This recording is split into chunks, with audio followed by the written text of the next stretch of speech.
प्रश्न खूप सोपा आहे. याच्यात आपल्याला काय करायचंय की मीटर पर सेकंड किती म्हणजे काय, याचा अर्थ काय की एका सेकंदाला किती मीटर चालली समजून घ्या.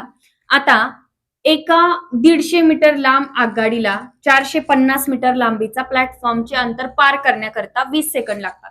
म्हणजे काय, जी रेल्वे आहे ती 150 मीटरची आहे आणि ती जातीये आणि मध्ये एक 450 मीटरचा प्लॅटफॉर्म आहे.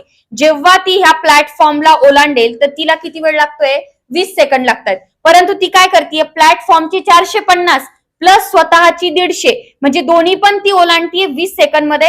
हा कन्सेप्ट इथं व्यवस्थित लक्षात घ्या. म्हणून 450 प्लस 150 करावा लागेल, जे राहील 600. तर 600 मीटरला किती वेळ लागतोय तिला, 20 सेकंद लागत आहे. तर मीटर पर सेकंद किती म्हणजे एका सेकंदाला किती मीटर, बस क्रॉस मल्टिप्लिकेशन करायचं. आता कसं, इथे येईल 600 गुणिला 1 भागिले हा 20. 600 एक 600, त्याचा काही विषय नाही. बघा हा एक शून्य, हा एक शून्य इथं कट झाला. 2 ने 6 ला भाग दिला तर 42 6. इथे हा 3 उरलेला शून्याच्यावर टेकून द्यायचा, राहिलेला 1. 30 एक 30 होऊन जातात. म्हणजे किती, 30 मीटर एका सेकंदाला ती जात आहे.